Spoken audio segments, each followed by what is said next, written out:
నా 15 సంవత్సరాల కల అయితే నెరవేరుతుంది. అదేంటో మీరు కూడా చూద్దురు గాని వచ్చేసేయండి వీడియోలోకి. Welcome back to our channel Mrs Shiva daily vlogs. నేను 15 ఇయర్స్ నుంచి సప్తశనివార వ్రతం చేసుకోవాలనుకుంటున్నాను. బట్ ఆ భగవంతుడి అనుగ్రహం కూడా ఉండాలి కదా! మనం చేసుకోవాలనుకున్నా కూడాను. ఆ అనుగ్రహం అయితే నాకు ఇప్పటికి కలిగింది. వెంటనే అయితే వ్రతం స్టార్ట్ చేసుకున్నాను. ఇది నేను మా వారితో కలిపి చేసుకోవాలనుకున్నాను. అందుకే ఇంత టైం పట్టింది. ఇంకా ఆ భగవంతుడి దయ వల్ల మా వారు ఇంట్లో ఉంటానన్నారు. ఈ 7 సాటర్‌డేస్ కూడాను. అందుకని జెప్పేసి వెంటనే వ్రతం అయితే స్టార్ట్ చేసుకున్నాను. వ్రతం కోసం ముందు రోజే ప్రిపరేషన్ స్టార్ట్ చేశాను. ఫస్ట్ అయితే కొన్ని గన్నేరు పూలు, ఇంకా తులసి దళాలు తెచ్చుకున్నాను. నాకు ఇక్కడ బయట తులసి మాలలు కొనుక్కోవడానికి అమ్మరనమాట. అందుకని జెప్పేసి నేను బయట నుంచి తులసి దళాలయితే తెచ్చుకుని మాలలాగా ప్రిపేర్ చేసుకున్నాను. ఈ పువ్వులు కూడా ముందు రోజే కుచ్చేసుకొని పక్కన పెట్టేసుకున్నాను. అంటే ఫ్రిడ్జ్‌లో పెట్టేసుకున్నాను. గన్నేరు పూలకి మాలిన్యం అంటూ ఏముండదు కాబట్టి ముందు రోజే అయితే మాలలాగా కుచ్చుకొని పక్కన పెట్టేసుకున్నాను. ఇంకా నెక్స్ట్ డే మార్నింగ్ అయితే ఇల్లంతా క్లీన్ చేసుకొని పూజకి ఫస్ట్ ఏమేం ప్రసాదాలు అవన్నీ ఉంటాయి కదా! అవన్నీ అయితే ప్రిపేర్ చేసుకున్నాను. నేను ఎక్కువ హడావిడైతే చేయలేదు. చాలా సింపుల్‌గా అయితే చేసుకున్నాను. చాలా తక్కువ ఖర్చులో చేసుకున్నాను. అంటే ఎవరి స్తోమతను బట్టి వాళ్ళు చేసుకుంటారు. పూజ అనేది మన చాయిస్ కదా! ఎవరి స్తోమతను బట్టి వాళ్ళు చేసుకుంటారు. నేనైతే సింపుల్‌గానే అన్నీ కూడా చేసుకున్నాను. నాకు అన్నీ కూడా అవైలబుల్‌గా లేవు. ఉన్న వాటిలతోనే ఎలా చేసుకున్నాను అనేదైతే దీనిలో చూపిస్తాను. ఆ భగవంతుడికి మనం పూజ చేసుకోవాలంటే మన మనసులో ఆయన మీద ప్రేమ, కృతజ్ఞత ఉంటే చాలు కదా! అన్నీ ఉండాలి, ఇలా చేయాలి, అలా చేయాలని రూల్ ఏం లేదు కదా! అలా చేస్తేనే బాగా గ్రాండ్‌గా చేస్తేనే భగవంతుడు అనుగ్రహిస్తాడనైతే ఏం లేదు కదా! అయితే పిండి దీపం అయితే ఫస్ట్ ప్రిపేర్ చేసుకుంటున్నాను. ఎందుకంటే ఫస్ట్ పిండి దీపం ప్రిపేర్ చేసుకొని పక్కన పెట్టుకుంటే ఒక 1 అవర్ పాటు అది కొంచెం డ్రై అవుతది. డ్రై అయిన తర్వాత మనం ఆయిల్ వేస్తే అప్పుడు దీపం కూడా బాగా చాలా సేపు ఎక్కువ సేపు వెలుగుతదనమాట. నేనైతే ఒకటే దీపం అయితే ప్రిపేర్ చేసుకుంటున్నాను. 6 శనివారాలు ఒక దీపమే పెట్టుకుంటాను. ఏడో శనివారము 7 దీపాలైతే పెడదామనుకున్నాను. అయితే దీనికి నేను పసుపు, కుంకుమ ఏమీ కూడా పెట్టలేదు. ఒక చిన్న మట్టి ప్రమిద తీసుకొని దానికి పసుపు, కుంకం పెట్టి ఈ పిండి ప్రమిదను తీసుకెళ్ళి అందులో అయితే పెట్టి పక్కన పెట్టేసుకున్నాను ఒక 1 అవర్ పాటు. ఒక 1 అవర్ పక్కన పెడితే ఏమవుతదంటే అది కొంచెం డ్రై అవుతది. దానివల్ల ఏంటంటే మనం నూనె పోసినప్పుడు చక్కగా ఎక్కువ సేపు దీపం అనేది వెలుగుతుందనమాట. ఇంకా తర్వాత ప్రసాదాలయితే ప్రిపేర్ చేసుకున్నాను. నేను ప్రసాదాలు కూడా హడావిడిగా ఏం ప్రిపేర్ చేసుకోలేదు. నువ్వులుండలైతే కంపల్సరీ ఈ పూజలో పెట్టుకోమని చెప్పారు పూజారి గారు. అందుకని జెప్పేసి నువ్వుల లడ్లు ఒక 7 లడ్లయితే ప్రిపేర్ చేసుకున్నాను. ఇంకా పానకము, వడపప్పు, కొంచెం ఫస్ట్ వారం అని జెప్పేసి కొంచెం పాయసం ప్రిపేర్ చేశాను. అది కొంచెం చలిమిడి, అరటిపళ్ళు 7 అరటిపళ్ళు తీసుకున్నాను. అవి ఇంకా నల్లవి ఎండు ద్రాక్ష ఉంటాయి కదా! అవి కూడా పెట్టుకున్నాను. 7 పెట్టుకున్నాను అవి కూడాను. 7 పెట్టుకోమని చెప్పారు. అంటే నేను ఇది 15 ఇయర్స్ బ్యాక్ వేరే వాళ్ళు చేసుకుంటుంటే చూసాను. నాకింకా కొన్ని డౌట్స్ ఉన్నాయి. ఆ డౌట్స్ అన్నీ కూడా ఒక పేపర్ మీద రాసుకొని మొత్తం అన్నీ కూడా పూజారి గారిని కనుక్కొని నేను అన్నీ క్లియర్‌గా పూజ అయితే స్టార్ట్ చేసుకున్నాను. ఎవరెంత క్లియర్‌గా చెప్పినా మనకైతే కొన్ని డౌట్స్ ఉంటాయి కదా! ఆ డౌట్స్ అన్నీ తీర్చుకోగలిగితేనే పూజ మనశ్శాంతిగా చేసుకోగలుగుతాము. అది నా ఫీలింగు. అయితే ఇంక ఈ ప్రసాదాలన్నీ ప్రిపేర్ చేసేసుకొని పక్కన పెట్టుకొని కొంచెం అక్షింతలు కలుపుకొని ఇంక ఇప్పుడైతేను ఫస్ట్ అయితే పీఠం వేసుకోవాలి కదా! దానికోసమైతే ఒక చిన్న పీట తీసుకొని దానికి కొంచెం పసుపు రాసి దాని మీద ఒక పద్మం వేసి కొంచెం కుంకుమ బట్టలు కూడా పెట్టాను దానికి. పసుపు, కుంకుమ పెట్టి ముగ్గు పెట్టుకొని దాని మీద అయితే పసుపు రంగు వస్త్రం అయితే పరుచుకున్నాను. కంపల్సరీ పసుపు కలరే వేసుకోవాలా అంటే మన చాయిస్సు. నేనైతే యెల్లో కలర్ వాడుతున్నాను. ఎక్కువ వెంకటేశ్వర స్వామికి యెల్లో కలర్ వాడతారంట. అందుకని చెప్పేసి నేను కూడా యెల్లో కలర్ వస్త్రమే తీసుకున్నాను. ఆ యెల్లో కలర్ వస్త్రం అయితే నీట్‌గా పరుచుకొని దాని మీద మన చేత్తోటి 3 దోసెలు అంటే 3 సార్లయితే బియ్యము పీఠం మీద అయితే వేసుకోవాలి. వేసుకొని అవన్నీ కూడా నీట్‌గా పరుచుకోవాలి. బియ్యం అంతా కూడా పరుచుకున్న తర్వాత పటం అయితే పెట్టుకోవాలి. అయితే ఈ పటం గురించి మీకొక విషయం చెప్తాను. యాక్చువల్‌గా నేను మా ఇంట్లో లక్ష్మీదేవి, వెంకటేశ్వర స్వామి ఇంకా వినాయకుడు కలిపిన పటం ఒకటుండేది. పూజలో పెట్టుకొని చేసుకుందాం అనుకున్నాము. అయితే వినాయకుడు ఉన్నాడు కదా! పటంలో వినాయకుడికి తులసి దళాలు పెట్టకూడదు కదా! ఏం చేద్దాము? తులసి దళాలు పెడితే ఈ పూజలో మంచిది. ఏం చేయాలి? ఏం చేయాలని ఆలోచించుకుంటున్నాము. సరే వెంకటేశ్వర స్వామి ముందల పెట్టుకుందాంలే ఏమైందిలే వినాయకుడి ముందల పెట్టొద్దు అనేసి అనుకుంటున్నా కూడా ఎక్కడో మనస్సాక్షి లోపల ఎక్కడో కానీ చాలా అంటే ఇబ్బందిగా అనిపిస్తుంది. అనిపిస్తున్నప్పుడు సర్లే ఏదైతే అది అయిందిలే అని చెప్పేసి పూలమాల కట్టడానికని స్వామివారి స్వామివారి పటానికి మేకులు కొడదామని రాత్రి 8:30 టైంలో 2 చిన్న మేకులు తీసుకొని పటానికి అటు సైడ్, ఇటు సైడ్ కొడుతున్నప్పుడు సడెన్‌గా దానికున్న అద్దం అనేది బ్రేక్ అయిపోయింది. అదే లామినేషన్ ఉంటది కదా! అది బ్రేక్ అయిపోయింది. వెంటనే అప్పటికప్పుడు ఇమ్మీడియేట్‌గా వితిన్ మినిట్స్‌లో ఇద్దరం బయలుదేరి బజార్‌కెళ్ళి వెంటనే ఈ పటం అయితే తెచ్చుకున్నాము. మేము ఎలా అనుకుంటున్నాం కదా! తులసి దళాలు స్వామివారికి ఇష్టము. కానీ వినాయకుడున్నాడు. ఆయనకి సమర్పించకూడదు కదా! ఎలాగా ఆయనకి తగలకూడదు కదా! అని బాధపడుతున్నాము. వితిన్ మినిట్స్‌లోనే మేము వెంటనే పటమైతే కొనుక్కొచ్చుకున్నాము. ఇదంతా ఆ స్వామివారి లీలనే నేను అనుకుంటున్నాను. ఇంకా కలశం ఉంది మాకైతే. కలశారాధన కొంతమందికి ఉండదు కదా! మాకుంది. అందుకని చెప్పేసి కలశంలో ఫస్ట్ కలశానికి పసుపు, కుంకుమ పెట్టుకుని, తర్వాత దానిలో వాటర్ వేసుకుని, దానిలోకి కొంచెం పసుపు, కుంకుమ, పచ్చకర్పూరము, ఒక రూపాయి బిళ్ళ, ఇంకా ఒక పసుపు పువ్వేసుకుని, ఒక 5 తమలపాకులు పెట్టుకుని, కొబ్బరికాయ పెట్టుకుని, జాకెట్ ముక్క అయితే పెట్టుకుని ప్రతిష్ఠ అయితే చేసుకున్నాను కలశాన్ని అక్కడ. చేసుకున్న తర్వాత పసుపు గణపతినైతే ప్రిపేర్ చేసుకుంటున్నాను. ఈ పూజలో పసుపు గణపతి చాలా ఇంపార్టెంట్. ఏ పూజలైనా సరే ఫస్ట్ మనం గణపతినే పూజించుకుంటాం కదా! అలాగే పసుపు ముద్దతో గణపతినైతే ప్రిపేర్ చేసుకున్నాను తమలపాకులో. గణపతిని ప్రిపేర్ చేసుకుని, గణపతిని కూడా ప్రతిష్ఠించుకుని, అక్కడ ఆయనకి ఒక చిన్న బొట్టు పెట్టుకుని పూజ అయితే స్టార్ట్ చేసుకున్నాను.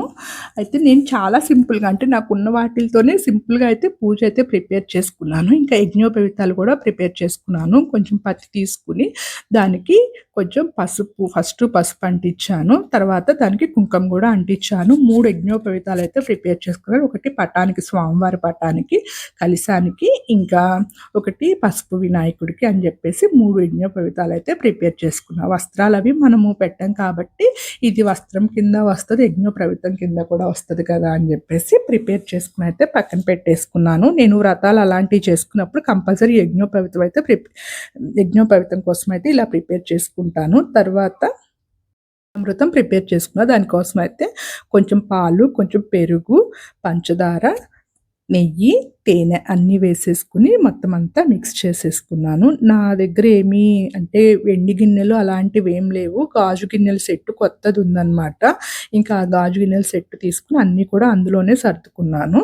అందులోనే సర్దుకుని ప్రిపేర్ చేసుకుని ఇంకా స్వామివారికి ఫస్ట్ అలంకారం చేసుకున్నాను. స్వామి అలంకార ప్రియుడు కాబట్టి అలంకారం చేసుకున్నాను. నాకున్న పువ్వులు అవి నా దగ్గర ఏమున్నాయో వాటితోనే అయితే ప్రిపేర్ చేసుకున్నాను.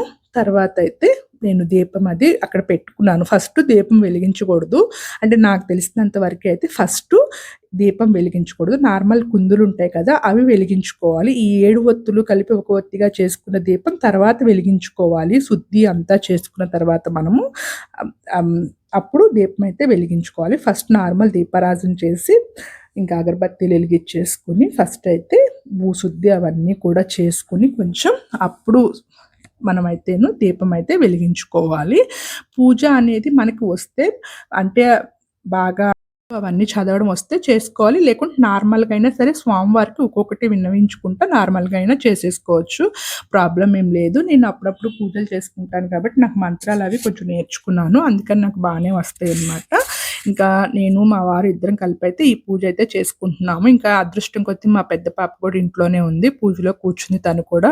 ఫ్యామిలీ అంతా కూర్చుంటేనే ఆనందం కదా! అలాగే నేను కూడా అందరూ ఉంటే సంతోషం అనుకున్నాను. ఆ భగవంతుడి అనుగ్రహం వల్ల మా పెద్ద పాప కూడా ఇంట్లో ఉండడం వల్ల ముగ్గురం కలిసి అయితే ఈ పూజ చేసుకున్నాము. ఇంకా మేము వేరే స్టేట్‌లో ఉండడం వల్ల మాకేంటంటే తెలుగులో బుక్స్ ఇక్కడ దొరకవన్నమాట. దానివల్ల ప్రాబ్లమ్ అయింది.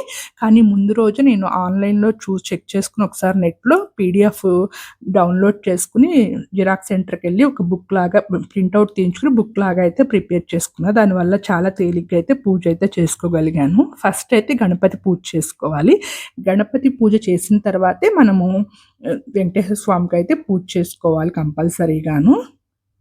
ఇలా మంత్రాలు చదువుతా చేసుకోవడం రాకపోతే నార్మల్‌గా అన్ని ఉపచారాలు స్వామివారికి ఎలా చేస్తామో అలాగే ఆయనకి చెప్పుకుంటా ఈ ఉపచారం చేస్తానని చెప్పుకుంటా చేసుకున్న తర్వాత వెంకటేశ్వర స్వామికి చేసుకోవడమే పూజ. ఇదైతే ఏ అడ్డంకి లేకోకుండా చేసుకోవాలనుకుంటున్నాను. ఆ భగవంతుడిని నేను అదే కోరుకుంటున్నాను. ఏ అడ్డంకి లేకోకుండా 7 వారాలు కూడా జరిగిపోవాలి పూజ అని చెప్పేసి. మనకెంతున్నా కూడా భగవంతుడి అనుగ్రహం మాత్రం ఉండాలి. అప్పుడే వ్రతం అనేది చేసుకోగలుగుతాము. అలాగే మనకి ఆయన మీద నమ్మకం గూడా బాగా ఉండాలి. ఇంకా పూజ అయితే స్టార్ట్ చేసుకుని మా హస్బెండు, నేను ఇద్దరం కలిపైతే చేసుకుంటున్నాం. చాలా అంటే చాలా సంతోషంగా ఉంది. ఇద్దరం కలిపి చేసుకుంటున్నామని. ఇది ఒకళ్ళే అయినా చేసుకోవచ్చు. అంటే వైఫ్ అయినా చేయొచ్చు. లేకుంటే హస్బెండ్ అయినా చేయొచ్చు. కాకపోతే నాకు ఇద్దరం కలిపి ఫ్యామిలీ అంతా చేసుకోవాలని ఉండే. అలా చేసుకుంటే మంచిదని జెప్పి, అందుకని జెప్పేసి ఇన్ని సంవత్సరాలు వెయిట్ చేశాను. ఆఖరికి ఈరోజైతే చేసుకోగలుగుతున్నాను. ప్రసాదాలు అనేసరికి అదైతే మన చాయిసు, మన టైము అన్నీ అడ్జస్ట్ చేసుకోగలిగితే చేసుకోవచ్చు, నో ప్రాబ్లము. ఇంకా నేను గారెలు అవి కూడా చేద్దామనుకున్నాను. స్వామివారికి గారెలు కూడా పెట్టమని చెప్పారు నాకు. కానీ ఇంకా గారెలు నెక్స్ట్ వీక్ చేద్దాంలే అని జెప్పేసి ఈ వారమైతే స్కిప్ చేసేసాను. ప్రసాదాలు వండే టైం లేకుంటే పానకము, వడపప్పు పెట్టుకునైనా చేసుకోవచ్చు. వీలైతే నువ్వుల లడ్లయితే చేసుకొని పెట్టుకుంటే మంచిది. నాకైతే పూజారి గారు చెప్పడం అలాగే చెప్పారు. ఇంకా నేను అభిషేకం చేద్దాం అనుకున్నాను. పంచామృతం కూడా తయారు చేసుకున్నాను కదా! నా దగ్గర వెంకటేశ్వర స్వామి విగ్రహం లేదనమాట. కాయిన్ కానీ ఏమీ లేదు. అప్పుడు ఒక రూపాయి బిళ్ళని వెంకటేశ్వర స్వామిగా తలిచి దాన్ని ఒక గిన్నెలోకి పెట్టుకొని దానికైతే ఆ రూపాయి బిళ్ళని స్వామివారిగా తలుచుకుని ఆ రూపాయి బిళ్ళకే నేనైతేను పంచామృత అభిషేకం అయితే చేశాను. చాలా అంటే చాలా సంతోషంగా ఉంది అసలు అభిషేకం చేసుకోవడం వల్ల నాకు ఇంట్లోను. అదృష్టం ఉండాలి కదా! లేకపోయినా సరే, అంటే విగ్రహం లేకపోయినా సరే చేసుకోవాలి అన్న కోరుకుంటే ఆ భగవంతుడు మనకి ఏదో ఒక రూపంలో దారి చూపిస్తాడు కదా! అలాగే నాకు ఆ 1 రూపీ కాయిన్‌లోనే ఆ భగవంతుడిని చూసుకొని అయితే నేనైతే అభిషేకం అయితే చేసుకున్నాను. మన స్తోమతను బట్టి, మన వీలుని బట్టి చేసుకోవచ్చు. అది మన ఇష్టము. కంపల్సరీ అవి ఉండాలి, ఇవి ఉండాలని చెప్పేసి ఈ పూజ చేయాలి అనంగానే అవి కొనుక్కొచ్చేసి, ఈ కొనుక్కొచ్చేసి అవి ఒకసారి వాడేసి మళ్ళీ వాటిని లోపల పెట్టేసి నాకు అట్లా ఇష్టం ఉండదు.